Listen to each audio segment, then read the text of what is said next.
हाय हाय हाय, जलन और हसद में डूबा भारत चैंपियंस ट्रॉफी के मेजबान पाकिस्तान के खिलाफ नित नए हथकंडे इस्तेमाल करने लगा। आईसीसी भी भारतीय क्रिकेट बोर्ड की बोली बोलने लगा।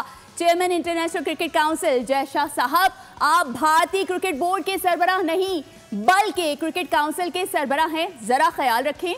कभी पाकिस्तान का नाम हटाया तो कभी भारत का तराना बजाया। आईसीसी के चेयरमैन जय शाह ने चैंपियंस ट्रॉफी को तमाशा बना दिया। इंटरनेशनल क्रिकेट काउंसिल के चेयरमैन कुर्सी के काबिल नहीं या मेगा इवेंट को जानबूझकर फेल करने पर तुले हुए हैं। गलती पर गलती करते हैं और भारत के हक में जचते हैं। 20 फरवरी को दुबई में भारत बांग्लादेश के मुकाबले में आईसीसी चैंपियंस ट्रॉफी के लोगो से पाकिस्तान का नाम गायब कर दिया। लाहौर में होने वाला मुकाबला रिवायती हरीफ ऑस्ट्रेलिया और इंग्लैंड का था, लेकिन तराना बजा दिया इंडिया का। क्यों? संगीन गलतियों पर पीसीबी ने आईसीसी से वजाहत मांग ली। पूछा बताया जाए संगीन गलतियां कैसे सरजद हो रही हैं।